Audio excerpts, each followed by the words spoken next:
मित्रांनो नमस्कार. SBJ academy या ऑनलाईन एज्युकेशनल प्लॅटफॉर्मवर आपल्या सर्वांचं स्वागत आहे. मित्रांनो आज आपण माडा अंतर्गत जी पदभरती होत आहे त्या अनुषंगाने संभाव्य प्रश्नसंच क्रमांक 2 बघणार आहोत. याआधी आपण प्रश्नसंच क्रमांक 1 जो येतो त्याचा व्हिडिओ अपलोड केलेला आहे. ज्या विद्यार्थी मित्रांनी ज्या उमेदवारांनी अजून तो व्हिडिओ बघितला नसेल कृपया प्रश्नसंच क्रमांक 1 जो व्हिडिओ आहे तो बघून घ्या. तर चला मित्रांनो प्रश्नांना सुरुवात करूया. प्रश्न क्रमांक 1 बघा. खालीलपैकी कोणत्या तारखेला आंतरराष्ट्रीय समान वेतन दिवस साजरा करण्यात आला? तर या प्रश्नाचं उत्तर असणार आहे मित्रांनो 18 सप्टेंबर या दिवशी आंतरराष्ट्रीय समान वेतन दिवस साजरा करण्यात आला. प्रश्न क्रमांक 2 माहिती आणि प्रसारण मंत्रालयाने कोणत्या सोशल मीडिया प्लॅटफॉर्मवर बनावट बातम्यांचा सामना करण्यासाठी आपले खाते सुरू केले? तर माहिती आणि प्रसारण मंत्रालयाने टेलिग्राम या सोशल मीडियावर बनावट बातम्यांचा सामना करण्यासाठी आपले खाते सुरू केलेले आहे. प्रश्न क्रमांक 3 राजीव गांधी खेलरत्न पुरस्काराचे नाव बदलून यापुढे कोणाच्या नावाने हा पुरस्कार दिला जाणार आहे? तर मेजर ध्यानचंद यांच्या नावाने हा पुरस्कार आता दिला जाणार आहे. ऑप्शन क्रमांक 1. प्रश्न क्रमांक 4 भारतीय राज्यघटनेत मार्गदर्शक तत्वांचा समावेश कोणत्या देशाच्या राज्यघटनेवरून करण्यात आला? तर तो आयर्लंड या देशाच्या राज्यघटनेवरून करण्यात आलेला आहे. प्रश्न क्रमांक 5 गडचिरोली हा जिल्हा कोणत्या जिल्ह्याच्या विभाजनातून निर्माण झालेला आहे? तर गडचिरोली हा जिल्हा मित्रांनो चंद्रपूर या जिल्ह्याच्या विभाजनातून निर्माण झाला आहे. ऑप्शन क्रमांक 1. प्रश्न क्रमांक 6 नर्मदा व तापी नद्यांची खोरी खालीलपैकी कोणत्या पर्वतरांगांमुळे वेगळी झालेली आहेत? तर नर्मदा आणि तापी नद्यांची खोरी सातपुडा या पर्वतरांगांमुळे वेगळी झाली. ऑप्शन क्रमांक 2. प्रश्न क्रमांक 7 धारासणा सत्याग्रहाचे नेतृत्व कोणी केले होते? तर धारासणा सत्याग्रहाचे नेतृत्व मित्रांनो सरोजिनी नायडू यांनी केलं होतं. प्रश्न क्रमांक 8 फाशी जाणारे पहिले मुस्लिम क्रांतिकारक कोण? तर अशफाक उल्ला खान हे फाशी जाणारे पहिले मुस्लिम क्रांतिकारक आहेत. ऑप्शन क्रमांक 1. प्रश्न क्रमांक 9 गदर पार्टीची स्थापना कोणी केली होती? तर गदर पार्टीची स्थापना मित्रांनो लाला हरदयाळ यांनी केली होती. ऑप्शन क्रमांक 1. प्रश्न क्रमांक 10 खालीलपैकी चुकीची जोडी ओळखा. तर बघा 1917 चंपारण्य सत्याग्रह, 1918 खेडा सत्याग्रह आणि 1919 जालियनवाला बाग हत्याकांड.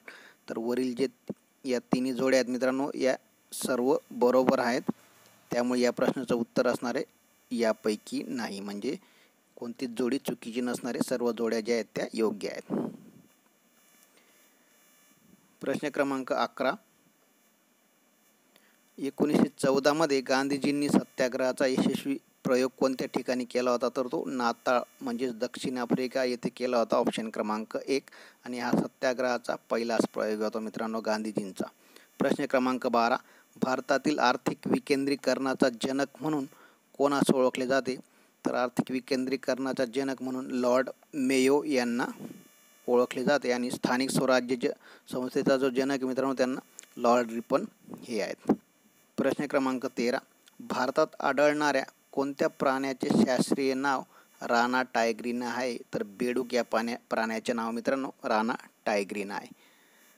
प्रश्न क्रमांक 14 पक्ष्यांच्या अभ्यासाच्या शास्त्राला काय म्हणतात? तर पक्ष्यांचा अभ्यास ज्या शास्त्रात केला जातो त्या शास्त्राला ऑर्निथॉलॉजी असे म्हणतात. ऑप्शन क्रमांक 1. प्रश्न क्रमांक 15 शरीरातील प्रथिनांचा प्रमुख घटक कोणता? तर शरीरातील प्रथिनांचा प्रमुख घटक आहे मित्रांनो नायट्रोजन. ऑप्शन क्रमांक 3. प्रश्न क्रमांक 16 खालीलपैकी कोणत्या वनस्पतीच्या खोडाचे रूपांतर काट्यात झालेले असते? तर ड्युरांटा ही जी वनस्पती मित्रांनो या वनस्पतीच्या खोडाचे रूपांतर जे ते काट्यात झालेले असतं आणि निवडुंगमध्ये त्या पानांचे रूपांतर काट्यात झालेले असतं. ठीक आहे. आणि नागफणीमध्ये जे मित्रांनो त्या खोडाचे रूपांतर मांसल पानात झालेले असते. प्रश्न क्रमांक 17 मीराबाई चानू कोणत्या खेळाशी संबंधित आहे? तर मीराबाई चानू बॉक्सिंग या खेळाशी संबंधित आहे मित्रांनो ऑलिम्पिकमध्ये ज्यांनी कांस्य पदक मिळवलेले आहे. प्रश्न क्रमांक 18 भारताचे क्रीडा मंत्री कोण आहेत? तर भारताचे क्रीडा मंत्री अनुराग ठाकूर हे आहेत मित्रांनो ऑप्शन क्रमांक 2. यापूर्वी किरण रिजिजू हे भारताचे क्रीडा मंत्री होते. प्रश्न क्रमांक 19. खालीलपैकी कोणते ठिकाण अष्टविनायकांपैकी नाही? तर बघा गणपतीपुळे हे जे हा जो ऑप्शन मित्रांनो हा या प्रश्नाचं उत्तर असणार आहे. बाकी उर्वरित जे 2 आहेत ते अष्टविनायकांचे ठिकाण आहेत. प्रश्न क्रमांक 20. सध्या महाराष्ट्रात किती जिल्हे आहेत? तर सध्या महाराष्ट्रात मित्रांनो 37 जिल्हे आहेत. शेवटचा जिल्हा जो आहे तो निर्माण झालेला पालघर आहे ठाण्यामधून, आणि पहिला जिल्हा जो होता मित्रांनो सिंधुदुर्ग हा रत्नागिरी या जिल्ह्यातून निर्माण झालेला आहे. प्रश्न क्रमांक 21. गीताई हा ग्रंथ कोणी लिहिला? तर गीताई हा ग्रंथ विनोबा भावे यांनी लिहिला आहे, आणि गीता रहस्य जो आहे तो लोकमान्य टिळकांनी लिहिलेला आहे मित्रांनो, आणि डिस्कवरी ऑफ इंडिया हा पंडित नेहरू यांनी लिहिलेला आहे. प्रश्न क्रमांक 22. महाराष्ट्र राज्य हे निर्मिती क्रमानुसार कितवे राज्य होते? तर बघा महाराष्ट्र राज्य हे निर्मिती क्रमानुसार मित्रांनो 14वे राज्य आहे. पहिले जे होते ते आंध्र प्रदेश होते. 1 नोव्हेंबर 1956 साली आंध्र प्रदेश राज्याची निर्मिती झाली होती, आणि 1 मे 1960 रोजी महाराष्ट्र राज्याची निर्मिती झालेली आहे. प्रश्न क्रमांक 23. भारताच्या गुप्तचर यंत्रणेचे नाव काय? तर भारताच्या गुप्तचर यंत्रणेचे नाव आहे मित्रांनो रॉ, RAW अशी त्याची स्पेलिंग आहे. आर म्हणजे रिसर्च अँड ॲनालिसिस विंग. ठीक आहे, तर अशा पद्धतीने त्याचा फुल फॉर्म आहे. उर्वरित जे ते DRDO हे संरक्षण क्षेत्राशी संबंधित आहे. इस्रो ही अंतराळाची आहे मित्रांनो, आणि CBI ही तपास यंत्रणा आहे. प्रश्न क्रमांक 24. ग्रामपंचायतीचा सदस्य होण्यासाठी वयाची किती वर्षे पूर्ण केलेली असावीत? तर ग्रामपंचायतीचा सदस्य होण्यासाठी वयाची 21 वर्षे पूर्ण केलेली असावीत, आणि मतदार होण्यासाठी मित्रांनो 18 वर्षे हे पूर्ण असणे आवश्यक असतं. 25 वर्षे हे खासदारकी आणि आमदारकीला, म्हणजे आमदार किंवा खासदार होण्यासाठी 25 वर्षे वय पूर्ण असावं लागतं. प्रश्न क्रमांक 25. महाराष्ट्र गृहनिर्माण व क्षेत्र विकास प्राधिकरणाचे मंत्री कोण आहेत? तर त्याचे मंत्री आहेत मित्रांनो जितेंद्र आव्हाड. प्रश्न क्रमांक 26. क्षणात भारतीय लष्करी विमाने आकाशात झेपावली. तर वरील वाक्याचा काळ ओळखा. तर वरील वाक्य हे मित्रांनो साध्या भूतकाळाचं वाक्य आहे, ऑप्शन क्रमांक 1. प्रश्न क्रमांक 27. अलंकार ओळखा. लहानपण देगा देवा, मुंगी साखरेचा रवा, ऐरावत रत्न थोर, त्याशी अंकुशाचा मार. तर हा जो अलंकार आहे मित्रांनो हा दृष्टांत या प्रकाराचा अलंकार आहे, ऑप्शन क्रमांक 2. प्रश्न क्रमांक 28. पुढीलपैकी होष्ट व्यंजन कोणते? तर होष्ट व्यंजन आहे मित्रांनो प, ऑप्शन क्रमांक 2. प्रश्न क्रमांक 29. प्रयोगाचे मुख्य प्रकार किती? तर प्रयोगाचे मुख्य 3 प्रकार आहेत, कर्तरी, कर्मणी आणि भावे. प्रश्न क्रमांक 30. लंकेची पार्वती या वाक्प्रचाराचा अर्थ ओळखा. तर बघा लंकेची पार्वती या वाक्प्रचाराचा अर्थ आहे मित्रांनो ज्या स्त्रीच्या अंगावर दागिने नसतात त्या स्त्रीला लंकेची पार्वती म्हणतात, ऑप्शन क्रमांक 1. अंगावर दागिने नसलेली स्त्री. प्रश्न क्रमांक 31. उद्धटपणा या शब्दासाठी योग्य समानार्थी पर्याय निवडा. तर या प्रश्नाचं उत्तर असणारे ऑप्शन क्रमांक 1 औद्धत्य. प्रश्न क्रमांक 32. गंभीर या शब्दाला विरुद्धार्थी असलेला पर्याय सांगा. तर अवखळ, ऑप्शन क्रमांक 2 या प्रश्नाचं उत्तर असणारे. प्रश्न क्रमांक 33. गोल्या घुबड हे टोपण नाव कोणाचे आहे? तर गोल्या घुबड हे टोपण नाव मित्रांनो विष्णू शास्त्री चिपळूणकर यांचं आहे, ऑप्शन क्रमांक 4. प्रश्न क्रमांक 34. संत ज्ञानेश्वरांनी नेवासी येथे ज्या खांबास टेकून बसून ज्ञानेश्वरी कथन केली त्या खांबाचे नाव काय? तर त्या खांबाचे नाव आहे मित्रांनो पैसाचा खांब, ऑप्शन क्रमांक 1. प्रश्न क्रमांक 35. पूर्ण पद्यात्मक चरित्र लिहिणारी पहिली प्राचीन संत कवयित्री कोण? तर पूर्ण पद्यात्मक आत्मचरित्र लिहिणारी पहिली प्राचीन संत कवयित्री होती मित्रांनो संत बहिणाबाई, ऑप्शन क्रमांक 1. प्रश्न क्रमांक 36. संस्कृतमध्ये क्रियापदाला काय म्हटले जाते? तर संस्कृतमध्ये क्रियापदाला आख्यात म्हटले जाते, ऑप्शन क्रमांक 1.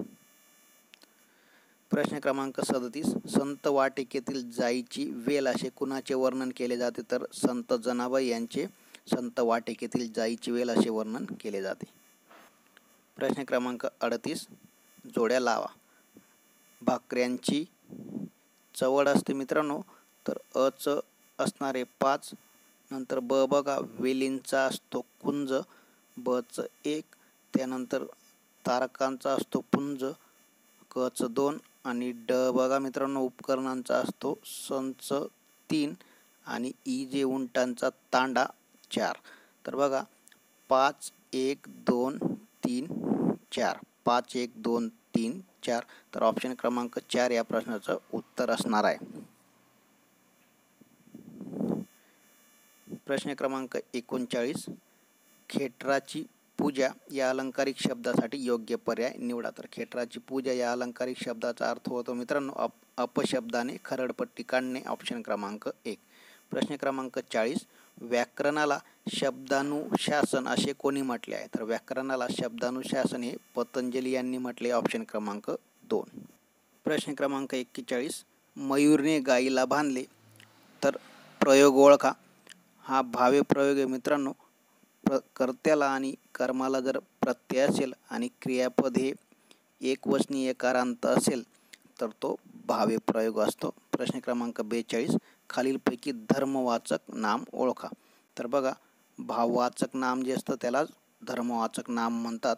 तर माधुर्य, धैर्य आणि मित्रत्व हे तिन्ही मित्रांनो धर्मवाचक म्हणजेच भाववाचक नाम आहेत. ऑप्शन क्रमांक 4 सर्व पर्याय योग्य हा या प्रश्नाचं करेक्ट आन्सर असणार आहे. प्रश्न क्रमांक 43, मांजर झाडावर चढली या वाक्यातील अव्ययाचा प्रकार ओळखा. तर बघा झाडावर हा शब्दयोगी अव्यय मित्रांनो. तर या प्रश्नाचं उत्तर असणार आहे ऑप्शन क्रमांक 3 शब्दयोगी अव्यय. प्रश्न क्रमांक 44, चैतन्य सावकाश लिहितो. तर अधोरेखित शब्दाची जात ओळखायला लावली. तर अधोरेखित शब्दाची जात आहे मित्रांनो रीतिवाचक, रीत दर्शविते म्हणून रीतिवाचक क्रियाविशेषण अव्यय. प्रश्न क्रमांक 45, ऊन हून हे कोणत्या विभक्तीचे प्रत्यय आहेत? तर ऊन हून हे पंचमी या विभक्तीचे प्रत्यय आहेत. प्रश्न क्रमांक 46, हात कापून देणे या शब्दसमूहातील ध्वन्यार्थ ओळखा. तर याचा ध्वन्यार्थ आहे मित्रांनो लेखी करार करून देणे, ऑप्शन क्रमांक 2. प्रश्न क्रमांक 47, विरुद्धार्थी नसलेली जोडी ओळखायला लावली. तर बघा तुटणे जुळणे हे विरुद्धार्थी मित्रांनो, सुस्त धांदरट हे देखील विरुद्धार्थी, पगारी बिनपगारी विरुद्धार्थी, एवढे तेवढे हे या प्रश्नाचं करेक्ट आन्सर असणार आहे. प्रश्न क्रमांक 48, अनुराग विरुद्धार्थी शब्द ओळखा. अनुरागचं विरुद्धार्थी मित्रांनो राग, ऑप्शन क्रमांक 2. प्रश्न क्रमांक 49, एका पानाची कहाणी हे आत्मचरित्र कोणाचे आहे? तर एका पानाची कहाणी हे वि.स. खांडेकर म्हणजेच विष्णू सखाराम खांडेकर यांचं आत्मचरित्र आहे, ऑप्शन क्रमांक 3. प्रश्न क्रमांक 50, मेषपात्र. तर दिलेल्या अलंकारिक शब्दासाठी योग्य पर्याय निवडा. तर या अलंकारिक शब्दासाठी योग्य पर्याय असणारे मित्रांनो ऑप्शन क्रमांक 1 बावळट. प्रश्न क्रमांक 51, good change it into superlative degree. तर बघा गुडची सुपरलेटिव्ह डिग्री मित्रांनो बेस्ट ही असणारे. तर पॉझिटिव्ह, कंपॅरेटिव्ह आणि सुपरलेटिव्ह या पद्धतीने डिग्री असतात. तर गुड हे पॉझिटिव्ह डिग्रीचं आहे मित्रांनो. गुडचं कंपॅरेटिव्ह होतं बेटर आणि सुपरलेटिव्ह होतं बेस्ट. ठीक आहे. प्रश्न क्रमांक 52, म्युझिशियन्स बँड. तर बेंच क्वेश्चन मार्क. तर बघा मित्रांनो संगीतकारांचं पथक असतं त्याचप्रमाणे बेंच कोणाचं असतो? तर बेंचचे जजेसचं असतं, ऑप्शन क्रमांक 4. प्रश्न क्रमांक 53, the crowd was very big. What type of noun is the underline word. तर वाक्यातील जो शब्द अधोरेखित केला आहे मित्रांनो त्या शब्दाचा आपल्याला योग्य नामाचा जो प्रकार आहे तो ओळखायला लावला आहे. तर हे कलेक्टिव्ह नाउनचा प्रकार आहे मित्रांनो, ऑप्शन क्रमांक 1 या प्रश्नाचं उत्तर असणार आहे. प्रश्न क्रमांक 54, choose the correct plural form of bacterium. तर बॅक्टेरियमचं अनेकवचनी पर्याय आपल्याला निवडायला लावला आहे. बॅक्टेरिया, ऑप्शन क्रमांक 2 या प्रश्नाचं करेक्ट आन्सर असणार आहे. प्रश्न क्रमांक 55, चूज ग्रॅमॅटिकली करेक्ट सेंटेन्स. तर खालीलपैकी 4 जे पर्याय दिले आहेत मित्रांनो, त्या पर्यायांमधून एक जो पर्याय आहे तो आपल्याला करेक्ट असणारा ओळखायचा आहे. ऑप्शन क्रमांक 4 या प्रश्नाचं करेक्ट आन्सर असणार आहे सीता अँड गीताज फादर. तर बघा, ज्यावेळेस दोन कर्ता अँडने जोडलेले असतील म्हणजे उभयान्वयी अव्ययाने, त्यावेळी दुसऱ्या कर्ताला ॲपॉस्ट्रॉफीने यस लावलेला असतो मित्रांनो. ते वाक्य बरोबर असतं, कारण या दोघांचे जे वडील आहेत ते एकच आहेत असा हा पर्याय दर्शवतो. ऑप्शन क्रमांक जर 2 बघितला, सीताज अँड गीताज फादर, तर या दोघांचे वडील वेगवेगळे होतील. त्यामुळे ग्रॅमॅटिकली जसे करेक्ट सेंटेन्स असणारे मित्रांनो ते ऑप्शन क्रमांक 4 असणार आहे. प्रश्न क्रमांक 56, choose the correct young ones for horse. तर हॉर्सच्या पिलाला काय म्हणतात असा प्रश्न विचारला आहे. तर हॉर्सच्या पिलाला मराठीत शिंगरू असे म्हणतात आणि इंग्रजीत कोल्ट. ऑप्शन क्रमांक 1 या प्रश्नाचं उत्तर असणार आहे. प्रश्न क्रमांक 57, how many parts of speech are there in English language. तर ऑप्शन क्रमांक 4 8 पार्ट ऑफ स्पीच ज्या आहेत त्या इंग्रजी भाषेत असणार आहेत. प्रश्न क्रमांक 58, the plurals such as mens childrens are known as. तर बघा, मेन्स आणि चिल्ड्रेन्स यांना यस हा जो प्रत्यय मित्रांनो हा लागत नसतो.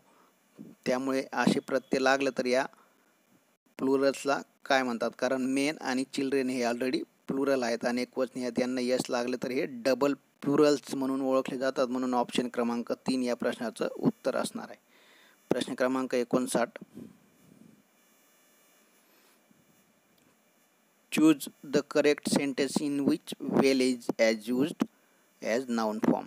तर बघा, खाली जे वाक्य दिले आहेत मित्रांनो त्याच्यात वेल हा शब्द ज्या ठिकाणी नाउन म्हणून यूज झाला आहे ते वाक्य आपल्याला निवडायचं आहे. तर बघा, she was a well of information. तर एक गोष्ट लक्षात असू द्या, ऑफच्या आधी आणि ऑफच्या नंतर जे शब्द येतात मित्रांनो ते दोन्ही नाउन असतात. म्हणून पहिलं वाक्य जे आहे ते करेक्ट असणारे वेल या ठिकाणी नाउन म्हणून यूज झालेला आहे. प्रश्न क्रमांक 60, choose the correct noun form of given word in the bracket to fill in the blank. तर बघा, ब्रॅकेटमध्ये जो शब्द दिला आहे मित्रांनो त्याचं योग्य रूप आपल्याला नामाचं जे योग्य रूप आहे ते गाळलेल्या जाग्यात म्हणजे रिकाम्या जाग्यात भरायचं आहे. बघा, they can't measure the dash of sea. तर इथं डीपचं डेप्थ येणार आहे मित्रांनो खोली. ठीक आहे, ते समुद्राची खोली मोजू शकत नाही. ऑप्शन क्रमांक 2.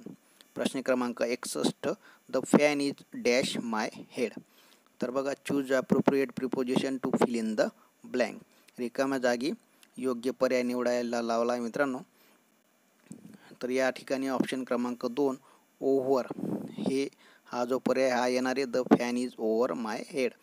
तर ज्यावेळेस दोन वस्तूंमध्ये अंतर असेल त्यावेळेस ओव्हर असा शब्द यूज केला जातो. आणि जर एखादी गोष्ट एखाद्या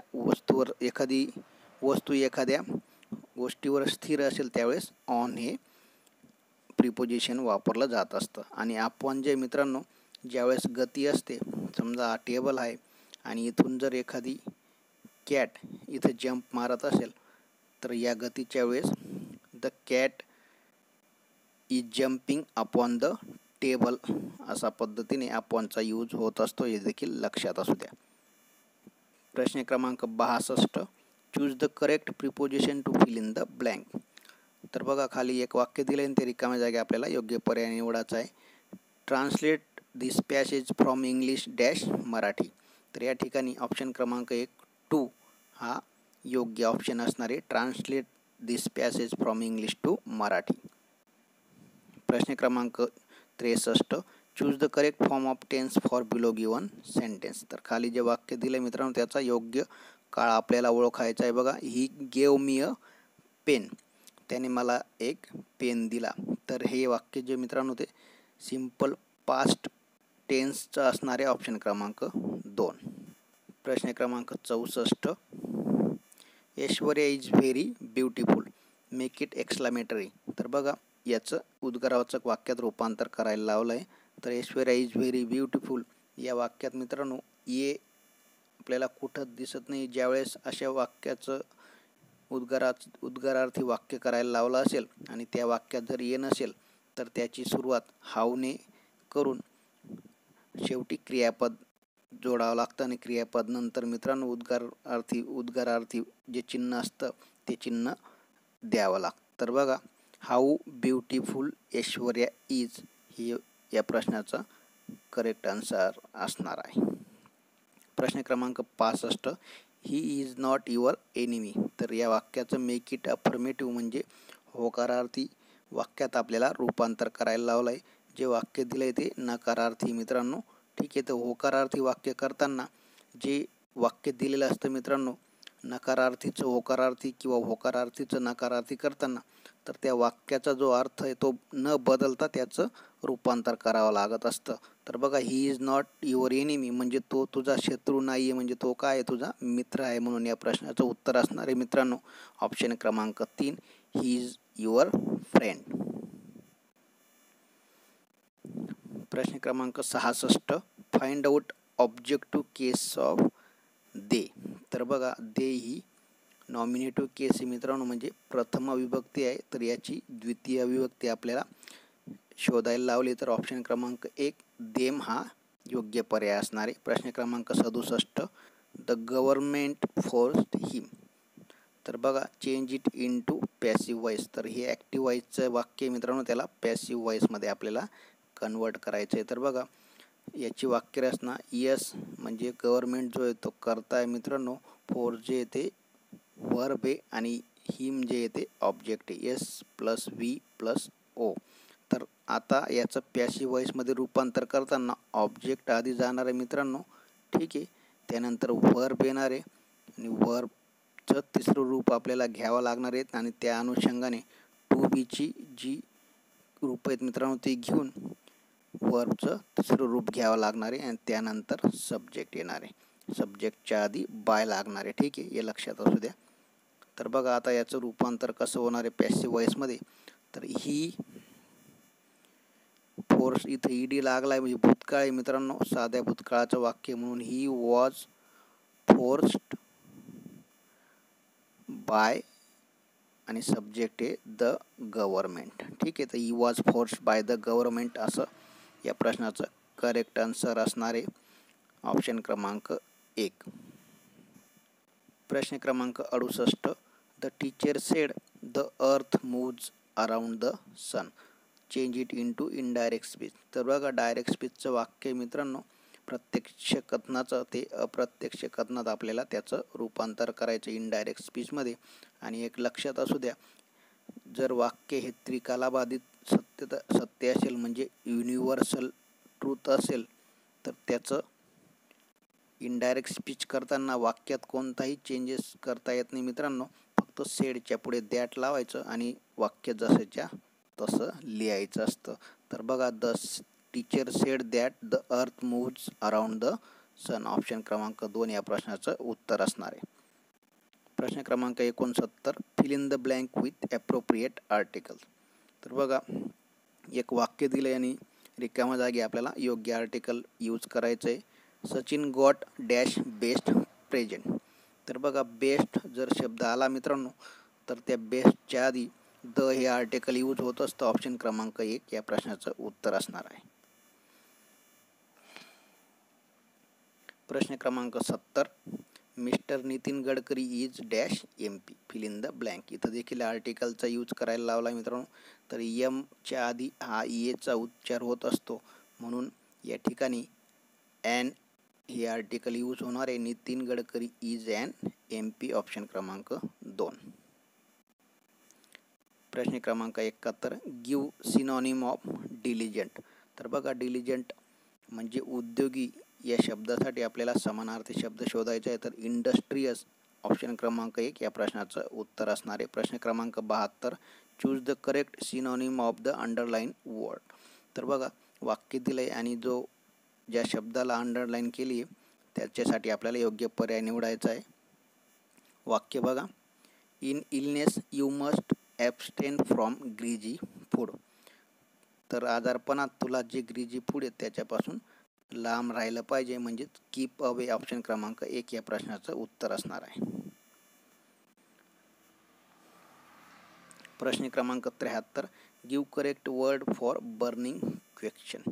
तर बर्निंग क्वेश्चनसाठी करेक्ट वर्ड आपल्याला निवडायचा आहे मित्रांनो. तर याच्यासाठी करेक्ट वर्ड असणार आहे ऑप्शन क्रमांक 2, अ सिरियस प्रॉब्लेम. प्रश्न क्रमांक 74, the idiom a fish out of water means. तर बघा, एक जी म्हण दिली तिचा अर्थ आपल्याला शोधायचा आहे. तर a fish out of water म्हणजे अनइझी, अनकम्फर्टेबल पर्सन किंवा पोझिशन. प्रश्न क्रमांक 75, ज्या विद्यार्थी मित्रांनी चॅनलला सबस्क्राईब केलं नसेल कृपया चॅनलला सबस्क्राईब करा.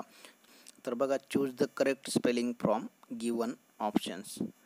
तर खाली जे 4 ऑप्शन दिले त्यापैकी योग्य ज्या पर्यायात स्पेलिंग असेल तो पर्याय आपल्याला निवडायचा आहे. तर ऑप्शन क्रमांक 3, डेव्हलपमेंट ही स्पेलिंग योग्य असणार आहे मित्रांनो. या पुढचे 76 ते जे 100 एकूण 25 प्रश्न असणार आहेत मित्रांनो. बुद्धिमत्ता आणि गणितावर आधारित ते मॅडम घेणार आहेत. नमस्कार विद्यार्थी मित्रांनो, आता आपण गणितावरील प्रश्न बघणार आहोत. तर बघूया पहिला प्रश्न क्रमांक 76, राजेश रोहनपेक्षा 7 वर्षांनी मोठा आहे, तर दोघांच्या वयांची बेरीज 57 वर्षे असल्यास राजेशचे 2 वर्षांनी वय किती आहे. बघा विद्यार्थी मित्रांनो, इथे आपल्याला दोघांमधील फरक दिला आहे 7 वर्ष, म्हणजे रोहनपेक्षा राजेश हा 7 वर्षांनी मोठा आहे. म्हणून जर आपण असं मानलं, जर रोहनचं वय x वर्ष असेल तर राजेशचं वय किती येणार आहे, तर ते x अधिक 7 येणार आहे, कारण तो 7 वर्षांनी मोठा आहे. आणि त्या दोघांच्या वयाची बेरीज 57 वर्ष आहे, म्हणून आपण असं लिहू शकतो x अधिक 7 बरोबर 57.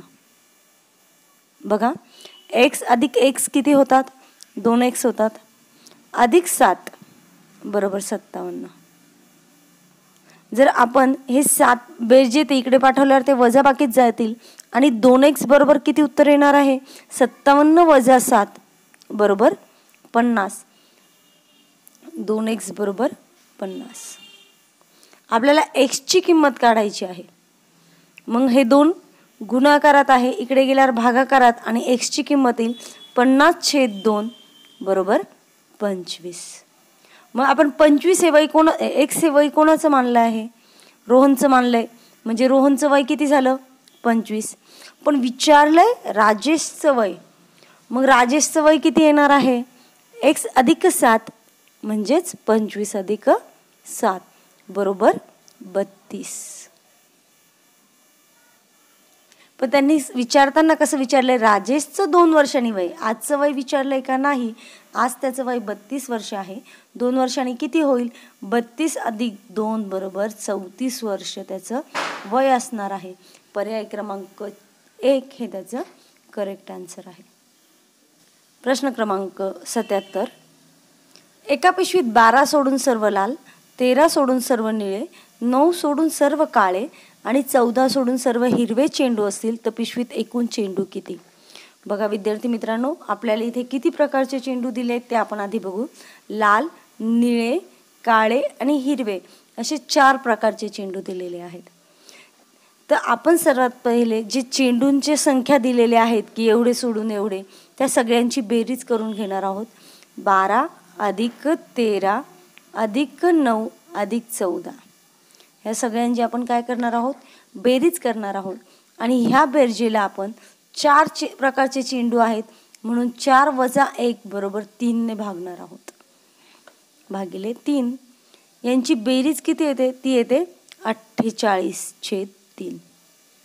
3 ने भाग घाला 48 ला, 3 1 3, खाली उरला 1, 3 चक 18, उत्तर आलं 16. म्हणजे त्या पिशवीमध्ये किती चेंडू आहे एकूण, तर 16 चेंडू आहेत. पण जर त्यांनी विचारताना जर असं विचारलं लाल चेंडू किती आहेत, आपल्याला कळालं की पिशवीत 16 चेंडू आहेत, तर 16 पैकी लाल किती आहे, त्यांनी दिले आपल्याला 12 सोडून सर्व लाल आहेत, म्हणून 16 वजा 12 बरोबर 4. 4 हे कोणत्या प्रकारचे चेंडू असतील, लाल प्रकारचे चेंडू असतील. 13 सोडून सर्व निळे, म्हणून 16 वजा 13 बरोबर 3, म्हणजे 3 प्रकारचे कोणते चेंडू असतील, निळे चेंडू असतील. 9 सोडून सर्व काळे, म्हणून 16 वजा 9 उरले 7, म्हणजे 7 हे कसे चेंडू असतील, काळे चेंडू असतील. आणि 16 वजा 14 बरोबर 2, म्हणजे 2 हे कोणत्या प्रकारचे चेंडू असतील, तर हिरवे प्रकारचे चेंडू असतील. तर बघूया पुढचा प्रश्न. प्रश्न क्रमांक 78. 12, 15, 18 आणि 24 या संख्यांचा लसावी किती? बघा विद्यार्थी मित्रांनो, आपल्याला इथे 4 संख्या दिल्या आहे. 12, 15, 18 आणि 24 यांचा आपल्याला काय विचारला आहे? लसावी. लसावी म्हणजे काय? लघुत्तम सामायिक विभाजक. मग अशी संख्या शोधायची की ज्या संख्येला ह्या सगळ्या संख्येने निशेष भाग जाईल, पूर्णपणे भाग जाईल. मग ती संख्या कोणती आहे? तर 360. म्हणजे 360 हा त्यांचा काय असणार आहे? लसावी असणार आहे. पर्याय क्रमांक 1 हे त्याचं करेक्ट उत्तर आहे. प्रश्न क्रमांक 79. 600 मीटर लांबीच्या रेल्वेला 72 किलोमीटर प्रति तास वेगाने एक खांब ओलांडण्यास किती वेळ लागेल? बघा आपल्याला सूत्र माहिती आहे. वेळ बरोबर अंतर भागिले वेग गुणिले 18/5 बरोबर आहे. मग अंतर किती दिले आहे? 600 मीटर. वेग किती दिला आहे? 72 गुणिले 18/5. बघा 5ने आपण 600ला भाग घालून घेऊ. 5 एक 5, खाली उरला 1, 5 दुने 10 आणि 0 जसाचा तसा. 18 एक 18, 18 चौक 72. परत 4ने 120ला भाग जाईल. 4 एक 4, 4 त्रिक 12 आणि 0 जसाचा तसा. म्हणजे वेळ किती आलाय आपला? 30 सेकंद वेळ आलाय. म्हणजे त्या रेल्वेला 600 मीटर लांबीची रेल्वेला 72 किलोमीटर प्रति तास वेगाने एक खांब ओलांडण्यासाठी किती वेळ लागणार आहे? 30 सेकंद वेळ लागणार आहे. पर्याय क्रमांक 2 हे त्याचं उत्तर असणार आहे. प्रश्न क्रमांक 80. ए चा पगार बी पेक्षा 25% जास्त आहे, तर बी चा पगार ए पेक्षा किती टक्केने कमी आहे असं विचारलेलं आहे. जर आपण समजा ए चा पगार आणि बी चा पगार काय दिले त्यांनी? ए चा पगार बी पेक्षा 25%ने जास्त आहे. आपण जर असं कन्सिडर केलं, बी चा पगार 100 जर असेल तर ए चा पगार किती असणार आहे? 125 बरोबर आहे, कारण 25%ने जास्त आहे ना, म्हणून. आता त्यांनी काय विचारलंय? बी चा पगार ए पेक्षा किती टक्केने कमी आहे. मग 125 वजा 100 किती उत्तर येणार आहे? 25. 25 भागाकारात 125 गुणिले 100. ए पेक्षा काढायचं आहे म्हणून ए चा पगार खाली लिहिणार आहोत. 25 चौक 100, 25 5 125. परत 25नी 5ने 25ला भाग घालून घेऊ.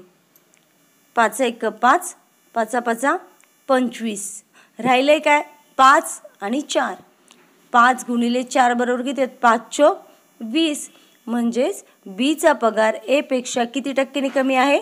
20% कमी आहे. पर्याय क्रमांक 2 हे त्याचं उत्तर असेल. प्रश्न क्रमांक 81. एका वस्तूवर 20% सूट देऊन 1200 रुपयास विकली तर त्या वस्तूची छापील किंमत किती? बघा किती टक्के सूट दिली आहे? 20% सूट दिली आहे आणि ती वस्तू कितीला विकली आहे? 1200ला विकली आहे. जर आपण असं कन्सिडर केलं, त्याची छापील किंमत 100 रुपये आहे. छापील किंमत किती आहे? 100 रुपये. आणि त्या 100वर किती टक्के सूट दिली आहे? 20% सूट दिली आहे, म्हणून विक्री किंमत किती झाली? 80.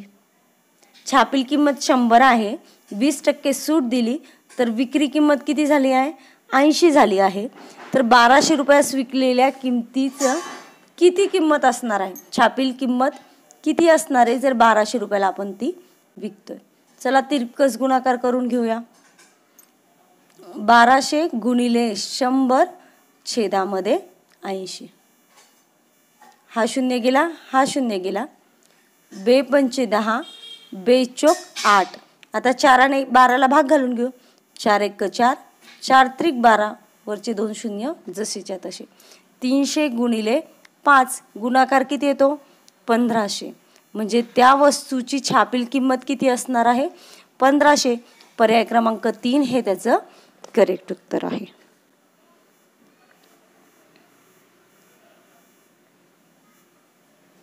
प्रश्न क्रमांक 82. माझे वडील तुझ्या बहिणीचे भाऊ आहेत, तुझ्या बहिणीचा मी कोण लागेल? बघा काय सांगितले, माझे वडील कोणाचे भाऊ आहेत? तुझ्या बहिणीचे भाऊ आहे, तुझ्या बहिणीचे भाऊ आहेत. म्हणजे हे दोघं सुद्धा काय झाले, भाऊ भाऊच झाले आहेत. कारण त्याची बहीण आणि वडिलांची बहीण एकच राहील. तर तुझ्या बहिणीचा मी कोण असेल, मग हे दोघं भाऊ असेल म्हणजे ही आपली कोण लागेल, आत्या लागेल. करेक्ट. आणि आत्याचा मी कोण असेल, बरोबर आहे, तर मी असेल भाचा. पर्याय क्रमांक 1 हे त्याचं करेक्ट उत्तर आहे. प्रश्न क्रमांक 83. एका वर्गातील 4 मुलांची सरासरी वय 4 वर्ष आहे, त्यापैकी 3 मुलांचे सरासरी वय 3 वर्ष आहे, तर चौथ्या मुलाचे वय किती? बघा आपल्याला सर्वात पहिल्यांदा 4 मुलांचे वय आणि त्यांची सरासरी दिली आहे. 4 मुलं आहे आणि त्यांची सरासरी 4 वर्ष आहे. 4 गुणिले 4 बरोबर किती होणार आहेत, 16. म्हणजे त्या 4 मुलांची वयाची बेरीज किती असणार आहे, तर 16 असणार आहे. नंतर त्यांनी 3 मुलांचे वय आणि 3 मुलांच्या वयांची सरासरी दिली आहे. 3 मुलं आहेत आणि त्यांची सरासरी 3 आहे, म्हणून 3 गुणिले 3 बरोबर 9. म्हणजेच त्या 3 मुलांच्या वयांची बेरीज किती असणार आहे, 9 असणार आहे. मग वरती 4 मुलांची वयाची बेरीज आली, खाली 3 मुलांच्या वयाची बेरीज आली. मग ह्या दोघांची जर वजाबाकी केली तर उरलेल्या एका मुलाचं वय मिळेल. 16 वजा 9 उरले किती, 7. म्हणजे त्या राहिलेल्या चौथ्या मुलाचं वय किती असणार आहे, 7 वर्ष. पर्याय क्रमांक 4 हे त्याचं करेक्ट उत्तर आहे. प्रश्न क्रमांक 84. आज गुरुवार आहे, तर 76 दिवसानंतर कोणता वार येईल? बघा आजचा वार काय आहे, गुरुवार. तर 76 दिवसानंतर येणारा वार विचारला आहे. आपल्याला माहिती आहे की एका आठवड्यामध्ये किती दिवस असतात, बरोबर आहे, 7 दिवस असतात. म्हणून आपण काय करणार आहोत, 76 ला 7 ने भागून घेणार आहोत. 7 एक 7. आता 6 ला भाग जात नाही म्हणून 0 जसंचा तसा. खाली बाकी किती उरते आपली, बाकी उरली 6 बाकी उरली आहे, बरोबर आहे. म्हणजे 10 आठवड्यापर्यंत आपला गुरुवार आला. मग वरचे राहिलेले दिवस किती आहे, 6. मग गुरुवार नंतर 6 दिवस मोजा. जो 6वा दिवस असेल तोच आपला 76 दिवसानंतर येणारा दिवस असणार आहे. गुरुवार नंतर 6वा दिवस कोणता येतो, तर तो येतो बुधवार. पर्याय क्रमांक 3 हे त्याचं उत्तर असणार आहे. प्रश्न क्रमांक 85. दुपारी 1:30 वाजल्यापासून त्याच रात्री 7:30 वाजेपर्यंत मिनिट काटा तास काट्याला किती वेळा ओलांडेल? बघा 1:30 वाजल्यापासून 7:30 वाजेपर्यंत, मग ह्या 1:30 ते 7:30 मध्ये किती तास होतात ते आपल्याला मोजावे लागतील. म्हणून 7:30 वजा 1:30 करून घेऊ. 0 मधून 0 गेला उरला 0, 3तून 3 गेले ते पण उरले 0, 7तून 1 गेला उरला 6, 7तून 1 गेला उरले 6.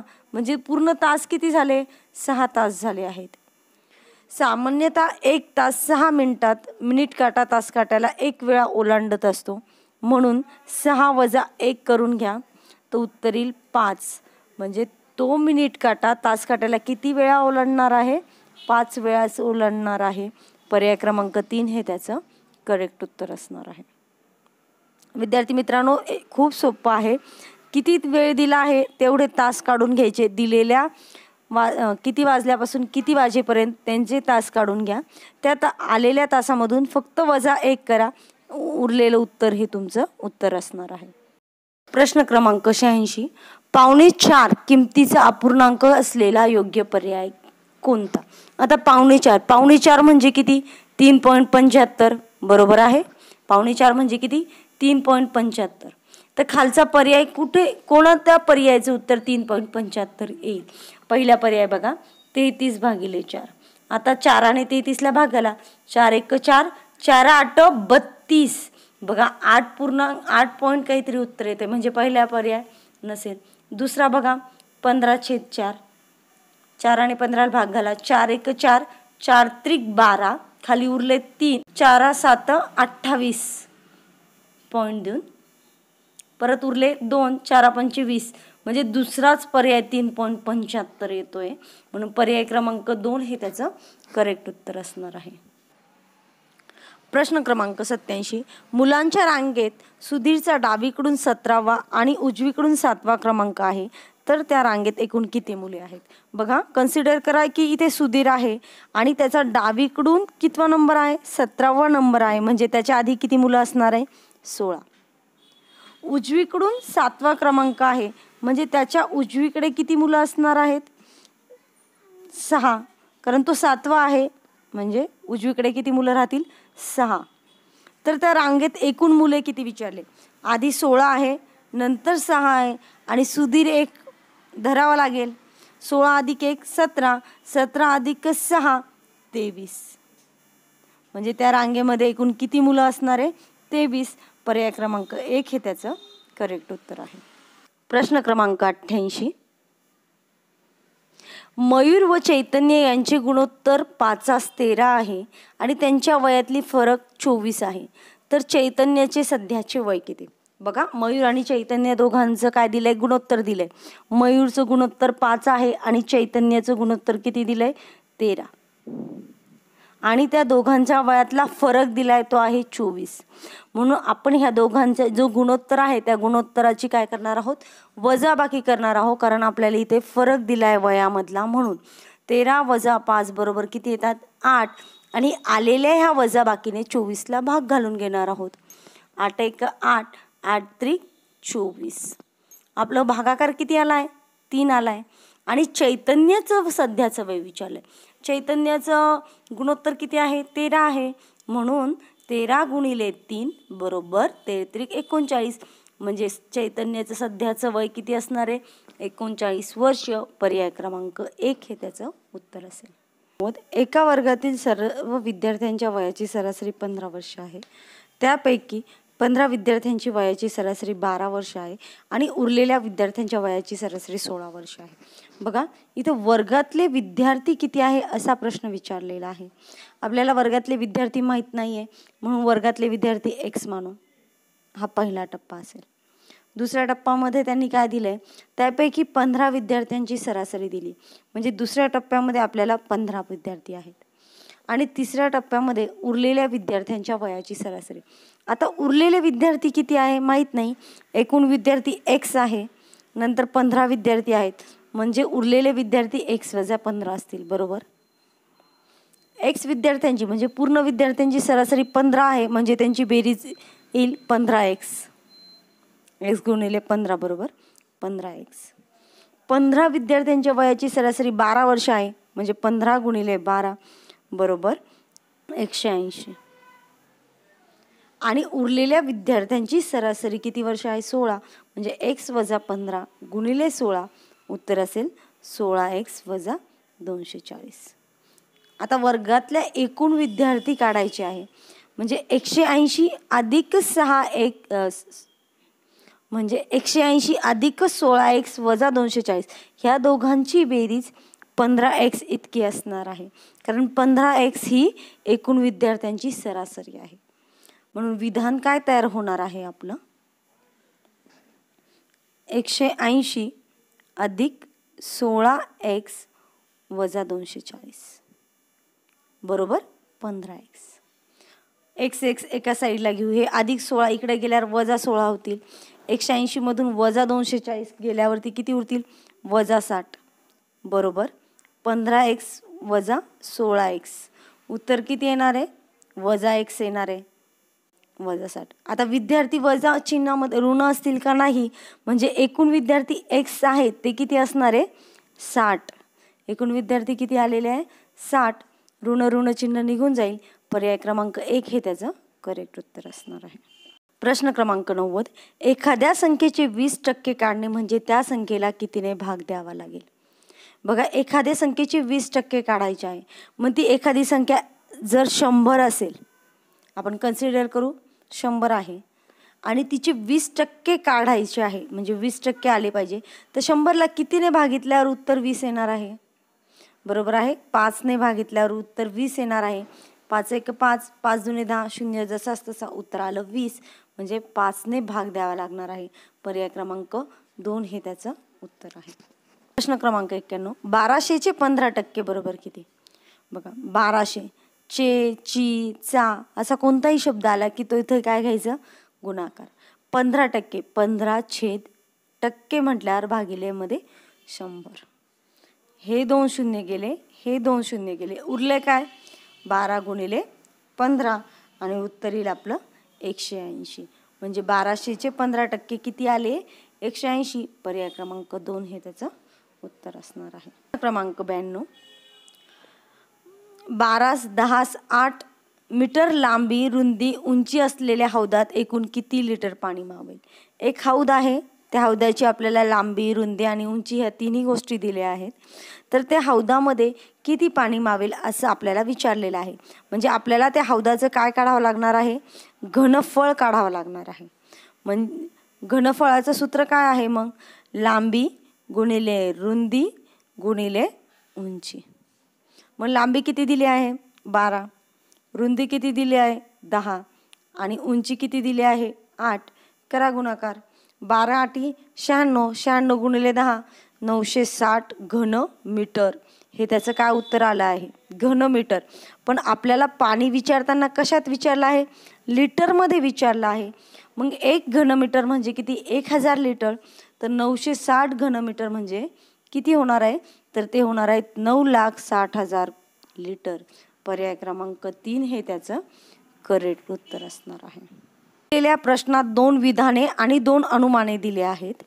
दिलेले विधाने वास्तवाशी विसंगत असली तरी ती खरी मानावीत आणि त्यावरून अनुमानापैकी कोणतं विधाने अनुमाने सत्य येतील ते ठरवावी. दिलेल्या पर्यायापैकी योग्य पर्याय निवडावा. बघा आपल्याला 2 विधानं आणि 2 अनुमानं दिले आहेत. त्यातील कोणतं अनुमान हे सत्य असेल ते विचारले. प्रश्न क्रमांक 93 सर्व फुले फळे आहेत आणि एकही फळ पान नाही. हे 2 विधानं आहेत आणि त्याच्यावरचं अनुमान काय आहे, एकही फुल हे पान नाही आणि सर्व फुले फळे आहेत. बघा आपण आधी विधानांवरून आकृती काढून घेणार आहोत. सर्व फुलं फळं आहेत म्हणजे हे काय, समजा हे तुमचे फुलं आहेत आणि त्यांनी काय सांगितलंय, सर्व फुले फळे आहेत म्हणजे फुले आतमध्ये राहतील आणि फळं बाहेरून येतील. झाले, सर्व फुले फळं झालेत. एकही फळ पान नाही म्हणजे पान हे वेगळं असणार आहे. ही आपली विधानांवरून आकृती झाली आहे. तर अनुमान काय आहे बघा बरं, एकही फूल हे पान नाही, बरोबर आहे.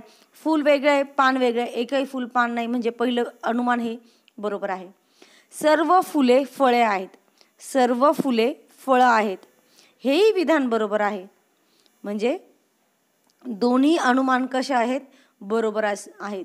मग कोणतं पर्याय येईल बघा, फक्त अनुमान एक सत्य नाही, दोन्ही सत्य आहेत.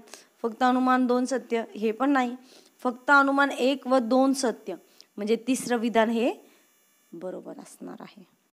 पर्याय क्रमांक 3 हे त्याचं करेक्ट उत्तर आहे. प्रश्न क्रमांक 94 विधान काय दिलंय ते बघा, सर्व कावळे पोपट आहेत आणि सर्व पोपट बगळे आहेत. बघा सर्व कावळे म्हणजे आतमध्ये कोण असेल, कावळे. सर्व कावळे काय आहेत, पोपट म्हणजे पोपट कुठे येणार आहेत, बाहेर येणार आहेत. सर्व पोपट बगळे आहेत म्हणजे पोपटच्या बाहेरून कोण येणार आहे, बगळे. सर्व पोपट काय झाले, बगळे झाले आहेत. मग विधान बघा, सर्व कावळे बगळे आहेत. हो, बगळे कशात, कावळे कशात येत आहे, बगळ्यांच्या मध्ये येत आहे म्हणजे सर्व कावळे बगळे झाले आहेत का, हे विधान बरोबर आहे, अनुमान बरोबर आहे. आणि सर्व बगळे कावळे आहेत, सर्व बगळे कावळे आहेत का, नाही, काहीच कावळे बगळे आहेत. सर्व बगळे कावळे आहेत का, नाही, काहीच बगळे हे कावळे आहेत. कारण कावळे छोटे आहेत आणि बगळे मोठे आहेत. सर्व बगळे कावळे होणार आहेत का, नाही, म्हणजे दुसरं विधान चुकीचं आहे. फक्त अनुमान 1 हे सत्य असणार आहे. पर्याय क्रमांक 1 हे त्याचं करेक्ट उत्तर आहे. 95 खाली दिलेल्या पदांमधील सहसंबंध ओळखून प्रश्नचिन्हाच्या योग्य पर्याय निवडा. बघा प्रश्न क्रमांक 95 जमीन भूचर, जमिनीवर राहणाऱ्यांना आपण काय म्हणतो, भूचर म्हणतो. तर आकाशात जे असतात त्यांना काय म्हणणार आहोत, खेचर, जलचर, निशाचर की तारे. बरोबर आहे. पर्याय क्रमांक 1 त्यांना आपण खेचर म्हणणार आहोत. प्रश्न क्रमांक 96 एडका मेंढी, बोका काय. बघा एडका हा पुल्लिंगी आहे आणि मेंढी ही स्त्रीलिंगी आहे. एडक्याच्या स्त्रीलिंगी मेंढी, तर बोक्याची स्त्रीलिंगी कोण असणार आहे, तर ते असणार आहे भाटी. पर्याय क्रमांक 1 हे त्याचं उत्तर आहे. प्रश्न क्रमांक 97. ए हा डीच्या उजवीकडे शेजारी उभा आहे. ई आणि ए यांच्यामध्ये सी उभा आहे. ई हा बीच्या डावीकडे शेजारी उभा आहे. वरील माहितीनुसार सर्वात उजवीकडे टोकाला कोण आहे? बघा त्यांनी काय सांगितलंय, ए हा डीच्या उजवीकडे आहे म्हणजे डी आधी असेल आणि मग ए असणार आहे. डीच्या उजवीकडे ए आहे. ई आणि एच्या मध्ये सी आहे. ई आणि एच्या मध्ये सी आहे म्हणजे इथे ए असेल, इथे ई असेल आणि त्या दोघांच्या मध्ये कोण असणार आहे? सी असणार आहे. ई हा बीच्या डावीकडे शेजारी उभा आहे म्हणजे ईच्या उजवीकडे बी असणार आहे म्हणजे बी हा इथे आला आहे. तर वरील माहितीनुसार सर्वात उजवीकडे टोकाला कोण आहे? तो उजवीला कोण आहे? बी आहे म्हणजे पर्याय क्रमांक बी हे त्याचं करेक्ट उत्तर आहे. वरचाच प्रश्न आहे, आपलं वरचंच विधान आहे. ए हा डीच्या उजवीकडे शेजारी आहे. ई आणि ए यांच्यामध्ये सी उभा आहे. ई हा बीच्या डावीकडे शेजारी उभा आहे. वरील माहितीनुसार मधोमध कोण उभा आहे? आता मधोमध विचारले, आपल्या वरच्या याच्या अनुसार माहितीनुसार आपण असं लिहिले डी ए सी ई आणि बी आणि यांच्या मधोमध कोण येतोय? सी. पर्याय क्रमांक 4 हे त्याचं उत्तर असणार आहे. प्रश्न क्रमांक 99. एक व्यक्ती एक काम 6 दिवसात पूर्ण करते आणि त्याचा मुलगा तेच काम 18 दिवसात पूर्ण करतो. जर त्या दोघांनी एकत्र काम केले तर त्यांना ते काम पूर्ण करण्यास किती दिवस लागतील? बघा हे सोपं शॉर्ट ट्रिकनी कसं काढायचं. एक व्यक्ती 6 दिवसात काम पूर्ण करतो आणि त्याचा मुलगा किती दिवसात? 18 म्हणून 6 गुणिले 18 वरती लिहायचं आणि खाली लिहिताना 6 अधिक 18 लिहायचं. सोडवा मग 6 गुणिले 18 आणि 6 अधिक 18 किती होणार आहे? वरती त्यांचा गुणाकार करायचा आणि खाली बेरीज करायची. 6 अधिक 18 24. भाग द्या. 6 एक 6, 6 चोक 24. 4चा भाग गेला 4 आणि परत 18ला भाग घालू. 4 एक 4, 4 चोक 16. खाली उरले 2. पॉईंट द्या, दशांश चिन्ह द्या. 4 पंचे 20. उत्तर आलं 4.5. पर्याय क्रमांक 1 4.5 दिवस लागतील. विद्यार्थी मित्रांनो, हा आपला ह्या व्हिडिओचा शेवटचा प्रश्न असणार आहे. प्लीज चॅनलला सबस्क्राईब करा आणि लाईक करा. प्रश्न क्रमांक 100. 1, 5, 11, 19 चौकट आहे आणि 41. रिकाम्या चौकटीत योग्य पर्याय शोधा. बघा 1, 5, 11, 19. एकामध्ये किती मिळवल्यावर 5 येणार आहेत? बरोबर आहे 4 मिळवल्यावर 5 येणार आहेत. तर 5मध्ये किती मिळवल्यावर 11 येतील? 6 मिळवल्यावर 11 येतील. 11मध्ये किती मिळवल्यावर 9 येतील? 8 मिळवल्यावर 19 येतील. बघा 4, 6, 8 2-2नी संख्या वाढते म्हणजे 19मध्ये किती मिळवावे लागेल? बरोबर आहे 10 मिळवावे लागेल तेव्हा आपली चौकटीतली संख्या येणार आहे. 19 अधिक 10 बरोबर 29 म्हणजे आपल्या चौकटीमध्ये कोणता पर्याय असणार आहे? 29 पर्याय क्रमांक 2. विद्यार्थी मित्रांनो, जर तुम्हाला माझा व्हिडिओ आवडला असेल तर प्लीज माझ्या व्हिडिओला लाईक करा, शेअर करा, तसंच सबस्क्राईब करा. धन्यवाद.